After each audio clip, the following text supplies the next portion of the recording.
We are now just 20 days away from the official release of Star Wars: The Rise of Skywalker by Disney, Lucasfilm, J.J. Abrams, and even creator George Lucas. That is all set and ready to end the Skywalker saga and the sequel trilogy itself. This is Mike Zero. Make sure to subscribe if you're new to the channel for future Star Wars content. Now, one thing about Episode 9 that a lot of fans are very curious about is exactly how JJ is going to utilize all of the different connections to the prequels and the originals together and treat this movie as the pure culmination of the Skywalker saga. Now, just today on the official Star Wars YouTube channel and StarWars.com's website, we got brand new footage for Episode 9 in the form of a new TV spot called Celebrate. Now, this new TV spot will connect to some of the leaks that we've been talking about, so we will be going into spoilers in this video. So if you guys don't want to get spoiled, I do heavily suggest that you exit out of this video right now. But without further ado, let's get right into it. Now, what's really intriguing about this new set of footage for The Rise of Skywalker, there is a key shot in the movie, or should I say in the new trailer, teaser, TV spot, whatever have you, that I actually want to tap into here, and that is, of course, our very first official look at the Knights of Ren in motion, up close, right near the camera. So this is the first time that we have actually been able to see the Knights of Ren actually in great detail walking behind Kylo Ren. In fact, if you guys actually go to the very beginning of the TV spot, you will see that they are walking through Kylo Ren's new Star Destroyer. Now, in case you guys don't know the name of Kylo's brand new Star Destroyer, it's actually called his Ravager Star Destroyer. And that's going to be around the same size as Snoke's Supremacy from The Last Jedi. So the Knights of Ren, they look pretty cool and amazing, you know, how they're walking behind Kylo Ren. They're prepping for battle, and by the way, this also lines up with how it actually takes place in the first act of the movie when they are prepping for their departure to go over to the Outer Rim and then over to the Unknown Regions to actually find Palpatine and to actually recover something from Palpatine. So this is also when they're prepping their journey to find that Wayfinder device that actually will allow them to find the hyperspace routes over to the Unknown Regions. Now, moving on to the next shot, alright? This is also what connects to the opening sequence of Episode 9, where we have Leia holding Luke Skywalker's lightsaber, her brother's lightsaber reforged by Rey.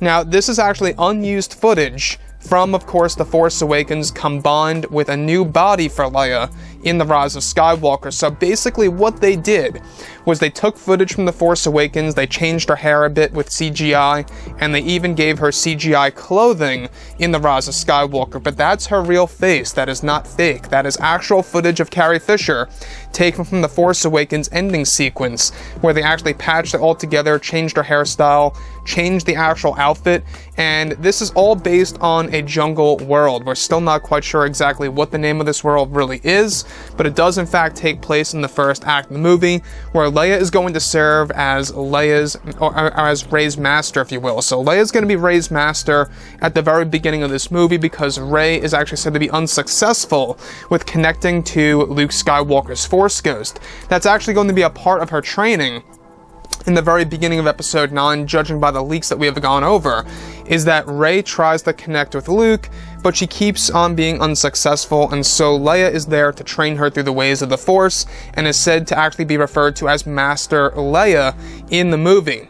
So moving on through, we have a couple of more interesting sequences that I actually want to go over here that I think a lot of fans are going to be quite puzzled over, is that there's actually a segment in which we have the Resistance fleet actually going through a very strange red wormhole from what it seems, or some kind of hyperspace route that they're going through where they're jumping through hyperspace routes and stopping.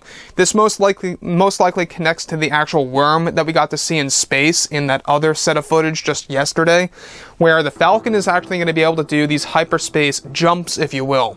Basically, it's able to jump the hyperspace, stop, jump again, stop, without choosing a specific destination. And it's going to be a very interesting thing to see on the big screen how that's all going to really roll out on the big screen, and how it's all going to be done in Episode 9. You know, the one of the world of Exegol, by the way, we do get an extended shot of, from what appears to be a B-wing blowing up. From what I can see there, it looks like a B-wing. if I'm not mistaken. But this movie does have a lot going for it when it comes to the action and how many sacrifices and losses will actually come along with this film. And that's exactly the big thing about Episode 9, right?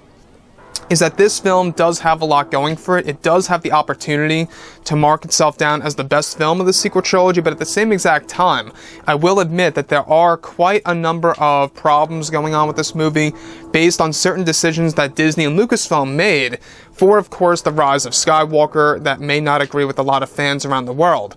So, with that being said, that is the new Celebrate TV spot. A very interesting one, I must add. My favorite shots are of Leia and the Knights of Ren, and I cannot wait to see exactly what the Knights of Ren are going to do in the film in motion.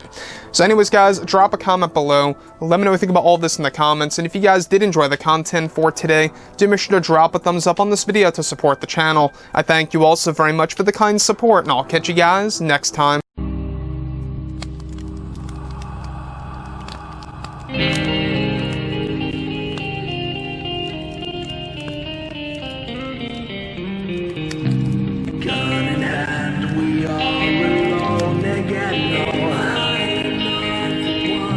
From night to moon, we hear them moans again.